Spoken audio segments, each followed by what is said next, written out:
Maoist party 3, 4 రకాలుగా జరిగింది sir. ఒకటి ఈ ఆపరేషన్ కాగారు నేపథ్యంలో కొంతమంది ఎన్‌కౌంటర్ బలయ్యారు.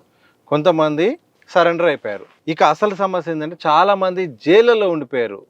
కేంద్ర మంత్రి అమిత్ షా కూడా మాట్లాడుతూ తప్పకుండా జైల్లో ఉన్న వాళ్ళను ఎవరైనా ఎత్తివేస్తాం, కేసులు ఎత్తివేస్తాం, వాళ్ళని విడుదల చేస్తామని కూడా ఓ సందర్భంలో మాట్లాడారు. కానీ ఈ ఒక్క అంశం ఎందుకు అమలు కావట్లేదు? అది కూడా క్లియర్ చేస్తే కేంద్రంపై కూడా భారం తగ్గుతుందిగా. ఎందుకు అట్లా జైళ్ళలో వేలాది మందిని కూడా ఉంచి ఇబ్బంది పెడుతున్నారు? ఇప్పుడు తెలంగాణలో జరుగుతున్న ఒక ప్రయత్నం కూడా సుమారు 40-50 సంఘాలతో రాజకీయ ఖైదీల విడుదల కోసం ఒక ఐక్య వేదిక ఏర్పడి రేపు ఆగస్టు 29న ఇందిరా పార్క్ దగ్గర ధర్నా చేయబోతుంది.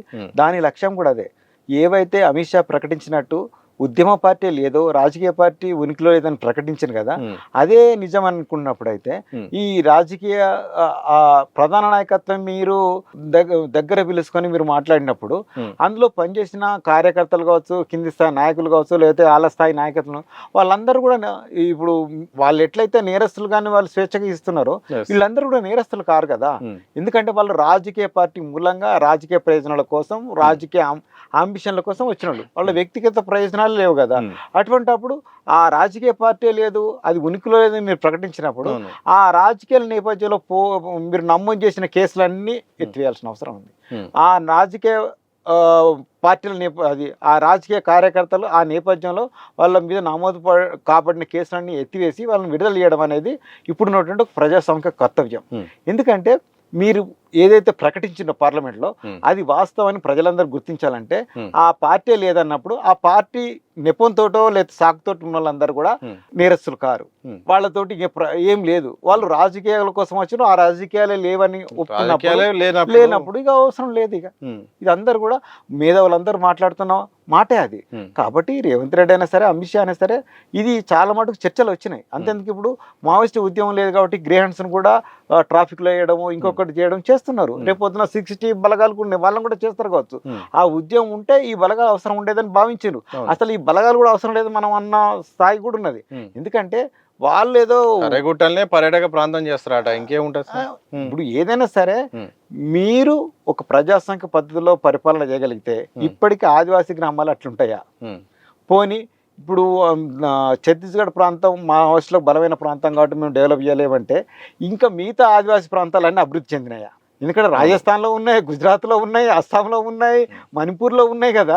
తెలంగాణ విషయం మర్చిపోతున్నారు, ములుగు ఉంది కదా. ఇన్ని ఆదివాసీ ప్రాంతాలు ఎక్కడ అభివృద్ధి చెందినాయి? మీరు ఛత్తీస్గఢ్, జార్ఖండ్ విడిచిపెట్టండి, ఇన్ని ఆదివాసీ ప్రాంతాలు కూడా అభివృద్ధి చెందలేదు కదా. అంటే మీరు అభివృద్ధి పరంగానే వెళ్ళలేదు. ఛత్తీస్గఢ్లో ఏంటంటే వాళ్ళ బుజ్జి చూపెట్టినరు, వాళ్ళ చూసి మీరు అణచివేతను ప్రదానం చేసుకున్నారు, కానీ ఎక్కడ కూడా జరగలేదు. లాస్ట్కి వాళ్ళు ఎంటర్ అయిన తర్వాత వాళ్ళు వారాంతపు సంతలు ఏదో గ్రామాలు జరుపుకుంటే లాస్ట్కి పోలీస్ స్టేషన్లో ముంగడ వారాంతపు సంతలు కూడా జరిపించుకునే స్థితికి వెళ్ళింది. ఇది కదా ఒక ఇంటర్నల్ రహస్యాలు. ఎందుకంటే ఇప్పుడు ఏదైతే ఉద్యమాన్ని అణిచివేసి అక్కడున్న వాళ్ళను సామ్రాజ్యవాదులకు, మల్టీనేషనల్కి అప్పగించాలని నువ్వు కగారును కోసం ప్రయత్నించిన తర్వాత ఇదే కగారు అంత శక్తిగా నువ్వు ప్రతి జిల్లా లోపల మొత్తం దేశంలో అభివృద్ధి కోసం అంత సీరియస్ ఎందుకు ప్రయత్నించలేవు? ఇన్ని ప్రమాదాలు జరుగుతున్నాయి, బస్ యాక్సిడెంట్లు జరుగుతున్నాయి, రోడ్లు వెడల్పు ఉన్నాయి, ఎన్ని ఇప్పుడు ఎగ్జామ్స్ లీక్ అవుతున్నాయి. వీటన్నిటికి సంబంధించి అంత గట్టితనం ఎత్తుగడలు ఎందుకు అవలంబిస్తలేరు? అసలు రైతుల ఆత్మహత్య లెక్కలేదు, మహిళా ఆత్మహత్య అయితే లెక్కలేదు, వాళ్ళకి ఎన్ని ప్రమాదాలు లెక్కలేదు, ఇవన్నీ లేవు. కేవలం మీకు ప్రధానంగా నక్సలైట్ ఇష్యూ ఎందుకు ఎజెండా మీదకి వస్తుంది? సార్ నా ఇంకో ప్రశ్న సార్, కంటిన్యూషన్గా పెద్ద అంటే కేంద్ర ప్రభుత్వము టాప్ హిట్ లిస్ట్లో ఉన్న వ్యక్తులందరూ కూడా సరెండర్ చేయించుకుంది, కానీ జైలులో మగ్గుతున్న వాళ్ళ విషయంలో ఎందుకు నిర్ణయం తీసుకోలేకపోతుంది? వాళ్ళని ఎందుకు విడుదల చేయించట్లేదు అనుకుంటున్నారు? ఇప్పుడు ఆ ప్రయత్నం ప్రభుత్వం డైరెక్ట్గా ఒకటి కమిటీని వేసి అన్ని జిల్లాలో తెలిపి ఇప్పుడు మేము ప్రధానంగా ఎవరైతే ప్రధానంగా కేంద్ర కమిటీ అనుకున్న వాళ్ళందరూ కూడా సరెండర్ అయ్యే పార్టీ లేదని ప్రకటన వచ్చిందో అట్లనే మీరందరూ కూడా అందులో భాగంగా వచ్చినట్టు మీరందరూ మరి విడుదల వెళ్ళిపోతారా అని చెప్పి ప్రభుత్వం ప్రయత్నం చేయాలి.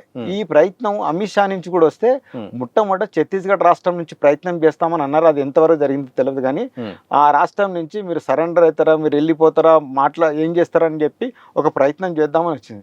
ఇప్పటికి ఛత్తీస్గఢ్ జైల్లో 1500 మంది ఉన్నారని, జార్ఖండ్ జైల్లో 1000 మంది పైగా ఉన్నారని, ఒరిస్సా బరంపురం జైల్లో ఉన్నారు, ఇట్లా జైల్లో ఉన్నారు. వీళ్ళందరికీ అసలు ఈ మూలం ఈ పార్టీ లేనప్పుడు ఆ పార్టీ పేరు మీద ఏ నేరం జరిగినా కానీ ఏం జరిగినా కానీ వాళ్ళ అవసరం లేదు. ఇప్పుడు ఆ ఉద్యమం పార్టీ లేదు కదా, ఇంకా మాట్లాడుకునే అవసరం ఏమున్నది? వాళ్ళు సరెండర్ కావడానికి సిద్ధంగా ఉన్నారా జైల్లో ఉన్న వాళ్ళు? ఇప్పుడు సరెండర్ కావాలని సిద్ధంగా ఉంటే ఇప్పుడు ఎవరైతే వచ్చిండ్రో లేకపోతే వాళ్ళని అరెస్ట్ చేసి సరెండర్ చూపెట్టినో అదే జరుగుతుంది కదా. ఇప్పుడే ఉన్నది. ఇప్పుడు వాళ్ళు ఏమన్నారు, మాది అరెస్ట్ అన్నారు. అరెస్ట్ అయితే జైల్లో ఉన్నారన్నారు. మరి అరెస్ట్ అయితే జైల్లో ఉండాలంటే వీళ్ళు సరెండర్ కావాలని వచ్చిందంటే వాళ్ళేమో ప్రభుత్వం ఉంటుంది మా సరెండర్ పాలసీ అంటుంది. ప్రభుత్వం చేతిలో పని అంటారు అంతే. ప్రభుత్వం ఎట్లా డిక్లేర్ చేయగలితే అట్లా చేయదు. ఎందుకంటే ఏవైనా సరే ప్రజల లోపట ఒక హింసాత్మక ధోరణి పట్ల, ఒక అణచివేత నరసంహార పట్ల నిజంగానే దేశవ్యాప్తంగా అని ప్రపంచవ్యాప్తంగా ప్రధానంగా హిడ్మా హత్య తర్వాత ప్రజల లోపల ఒక కదలిక వచ్చింది. ఇప్పుడు హిడ్మాను ప్రపంచవ్యాప్తంగా ఒక ఆదివాసీ నాయకుడికి ఒక ఫిగర్ వచ్చింది. అక్కడి నుంచి స్టార్ట్ అయింది కదా సరెండర్ పాలసీ. ఇదే సరెండర్ పాలసీ స్టార్టింగ్ నుంచి ఎందుకు రాలేదు? అంటే హిడ్మా ఎన్కౌంటర్ తర్వాత కేంద్రం తమ విధానాన్ని మార్చుకుందా? కావచ్చు.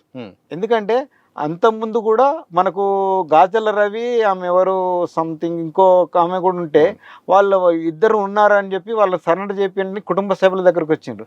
మేము చెప్తే వాళ్ళ ఇంటర్ని వాళ్ళు చేతులు ఎత్తేసిండ్రు, కానీ వాళ్ళు చనిపోయి వచ్చిండ్రు. ఇప్పుడు అంత ఏదైనా సరే అట్లా జరుగుతున్నాయి కదా. అంటే మనం ఏమంటున్నాం అంటే హక్కుల సంఘంగా ఏదైనా ఉంటే చర్చలు జరపండి. అప్పటి నుంచి ఇప్పటి నుంచి మాట్లాడింది ఏంటంటే చర్చలు జరిపిననుకో ఈ హత్యాకాండ ఉండదు. వాళ్ళ డిమాండ్స్ ఏందో మీళ్ళ డిమాండ్స్ ఏందో తెలుసుకోవచ్చు. పోనీ ఇప్పుడు మొత్తంగా నిర్మూలించింది, సమస్య సాల్వ్ అయిపోయిందని మనం అనుకుందామా? ప్రభుత్వం అనుకోవచ్చా? ప్రభుత్వం అనుకున్నట్టయితే ఇప్పటికల్లా అందరూ జైలు ఉన్నదని విడుదల చేయాలి. ప్రభుత్వం కూడా అనుకోలేకపోతుంది. ఎందుకు? మళ్ళీ ఇది ఎక్కడైనా పుడుతుందేమోనని. పుట్టడం అంటే ఇప్పుడు ఛత్తీస్గఢ్లో మళ్ళీ అక్కడ మీరు అన్నట్టు అది మొత్తం లేకపోయినప్పటికీ కూడా ఉద్యమాలు జరుగుతున్నాయి. జార్ఖండ్లో ఇంత పెద్ద పోరాటం, విద్యార్థి పోరాటం జరుగుతుంది. దీన్ని ఏమనాలి? మళ్ళీ ఇప్పుడు ఇంకా మీరు ఒక జెన్జీ వెనుక జాతి వ్యతిరేక శక్తులు నక్సలైట్లు అనగలిగారు. నిజంగానే ఈ పార్లమెంట్లో అమిత్ షా ఈ ప్రకటన చేయకపోతే ఖచ్చితంగా దాని వెనుక కూడా నక్సలైట్లు, అర్బన్ నక్సలైట్ ఉండరని అనే స్టేట్మెంట్ కూడా వచ్చేది. నారాయణరావు గారు ప్రశ్నిస్తే అర్బన్ నక్సల్ అనే ఒక పదాన్ని బాగా ఒక సెక్షన్ వాళ్ళు ఉపయోగిస్తున్నారు. నిజంగా ప్రధానంగా మావోయిస్ట్ పార్టీకి అనుకూలంగా మాట్లాడినా, కేంద్ర ప్రభుత్వానికి వ్యతిరేకంగా మాట్లాడినా వీడు అర్బన్ నక్సల్ అంటారు. అసలు అర్బన్ నక్సల్ అంటే ఏంటి? దానికి డెఫినేషన్ ఉందా? మీరు అన్నట్టు ప్రశ్నిస్తే ఎవరు ప్రశ్నించినా, నిరసన తెలిపితే కూడా అంతే. ఇప్పుడు ప్రకాష్ రాజు, అరుంధతి రాయో ఎవరైనా సరే అందరూ అర్బన్ నక్సల్లే. ప్రశ్నించవద్దు. ప్రశ్నించకపోద్దు అంటే ప్రజాస్వామ్యానికి పునాది లేతే అదొక ఏంది ప్రెషర్ కుక్కర్ అని చంద్రచూడు 2018లో అన్నాడు. 2018లో ఎందుకంటే భీమకరం కుట్ర కేసులో వరవరరావు వీళ్ళందరినీ తీసుకుపోయినప్పుడు ప్రముఖ చరిత్రకారిని రొమిల్ల తాపారు పిటిషనర్కి వెళ్ళి సుప్రీంకోర్టులో వేసింది. ఆ రోజు అనుకోకుండా మేము సుప్రీంకోర్టులో ఉన్నాం. ఆయన అన్న మాటలు ఏంటంటే అసలు ఈ నిరసన అనేది ప్రెషర్ కుక్కర్తో సమానం.